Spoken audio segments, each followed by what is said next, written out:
মেয়ে জামাই খুশকে বই থাক। বই থাকমো। তুই আমার বাড়িতে কতদিন ধরে ঘর জামাই থাকোস? তাও 1 বছর হবো। আজকের দিনের মধ্যে যদি তুই আমার প্রেগনেন্ট না করস, তোর মতন মিয়া জামাই এই বাড়ি থেকে আমি বাই করে দেব। কি করলাম মা? আমি বুঝা তো কথা শুন। প্রেগনেন্ট করবো আমি হলাম আপনার মেয়ের জামাই, কি করলাম না? আমার এক খারার উপরে প্রেগনেন্ট করবার কই তোর মা? তুই ঠিক ক, তোর মা এলো আমার শাশুড়ি, আমি হলাম তার মেয়ের জামাই, আমি তারে কিবা করে প্রেগনেন্ট করবো কতই? ওরে মারে ওরে আম্মা আম্মা মেয়ে জামাই খুশকে বই থাক। বই থাকমো। তুই আমার বাড়িতে কতদিন ধরে ঘর জামাই থাকোস? তাও 1 বছর হবো। আমার মেয়েরে বিয়ে করছিস কতদিন হইছে? তাও তো 1 বছরই হবো। তাহলে 1 বছর ধরে তুই আমার বাড়িতে খাইতাছস। হ্যাঁ। আজকের দিনের মধ্যে যদি তুই আমার প্রেগনেন্ট না করস, তোর মতন মিয়া জামাই এই বাড়ি থেকে আমি বাই করে দেব। কি করলাম মা? আমি বুঝা তো কথা শুন। প্রেগনেন্ট করবো আমি হলাম আপনার মেয়ের জামাই, কি করলাম না? ওই তুই আমার বাড়িতে খাস ঘুমাস, তোর শ্বশুর নাই কে? তুই যদি আমার প্রেগনেন্ট না করস, তাহলে কেন করবো এটা কর। আম্মা আপনি কথাটা কইলেন কেমনে? মাপছুন কি কথাটা কোনে গেতাছে? ওই কথার আবার মাথা কি রে? কোন মাথা ছাড়া কথা চলবো না। আমি যেটা কইছি তুই আজকের দিনের মধ্যে প্রেগনেন্ট করবি, এটাই আমার শেষ কথা। না যদি করস তোরে আশ্রয় আমার মুখে দিলাম। আম্মা আপনি দুইটা পায়ে ধরে আপনি নামেন জামার উপরে। স্বীকার কর যে আজকে দিনের মধ্যে আমার প্রেগনেন্ট করবি। আপনার মেয়ে কি এটা মাইনে নিব? আরে মেয়ের কুস্তি মারে, আমার সংসার, আমার বাড়িতে থাকো, আমার বাড়িতে ঘর জামাই থাকো, আমি যা কমো তাই, তার উপরে কোনো কথা চলবো না, বুঝছস কি? কোন কি আপনার মেয়ে মানবো? মেয়ের কুস্তি মারে, মেয়ের আমি জন্ম দিছি, ওই মেয়ে আমার কথা উঠবস করবো। তুই আমার বাড়িতে ঘর জামাই থাকো, তুই আমার কথা উঠবস করবো। যদি কথা না হরস আমার মেয়ের তোরে এই ব্যক্তিকে বাই করে দিবি। কোনে বিয়ে করলাম না আমি? কি পাগলের বংশতে বিয়ে করতে? আপনার না কোন কেমনে কি মাথা ঠিক আছে? মাথায় পানি দেন কেমনে? পানি দেন কে? মাথায় আমার ঠিক আছে, মাথায় আমার পানি ঢালা লাগবো না। আমি আজকে শক্তিশালী রয়েছি। আজকে যদি প্রেগনেন্ট না করো, সারাম দাদা মেয়ের জামাই, তুমি ঠ্যাঙের পর ঠ্যাং তুলে আমার বাড়িতে সংসার করবা, খাওয়া দাওয়া সব পরিশ্রম আমি একা করবো, আর তুমি প্রেগনেন্টটা করে পারবা না।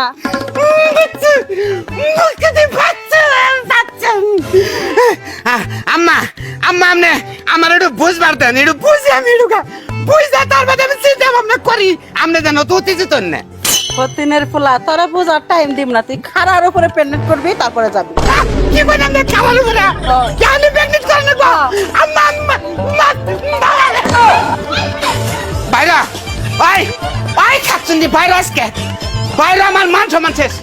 ব্যাগ ম্যাগ গোছাইনু তা নইলে তুই আজকে আমার তালাক দিবি, আজকে তালাক দিবি। তখন বিছানার মধ্যে বিয়ে করে আমার মান সম্মান একবার গেছে গা। আমি বুঝলাম না কিছু। সকালবেলা কি তোমার পেটে কি টনিক পড়া নাই? তুমি খালি পেটে আছো, শুকনা টুকনা খাইছো কি? হ্যাঁ ওই খাচ্ছেন দি শুকনা খাইছে, আমি তি শুকনা খাই, শুকনাই আমারে খায়। তোর মা যে কীর্তি গালাপ করতেছে তাতে আমার ইজ্জত থাকবে না। তুই তাড়াতাড়ি আমার তালাক দে, এমনি তালাক দিবি। ওই গোলাম, আমার মায়ে তোর কি করছে এটা খুইলা কয় এখন। কইতাছি তোর মা আমার যে কথা কয় কি তুমি আমার বাড়িতে খাও, আমার বাড়িতে থাকো, তোমার শ্বশুর মরে গেছে গা, আমি এবার থাকবো তোর তাজা। আমার এক খারার উপরে প্রেগনেন্ট করবার কয় তোর মা। তুই ঠিক ক, তোর মা এলো আমার শাশুড়ি, আমি এলাম তার মেয়ের জামাই, আমি তারে কিবা করে প্রেগনেন্ট করবো কতই? আই কাছে না খাবার মতো খারাপ হচ্ছে কেন? কোন কি করবো? কি মরস কে তুই আমার এক কয়া যা, কি করবো? তোর মার এই কথার বিবেচনা আমি কি করবো ক? কি করছে এটা করো, নাহলে আমার মেয়ের নাকি এই ব্যক্তিকে বাইরে দাও। দেখছো তোর মা খাবার হচ্ছে, দেখছো কি?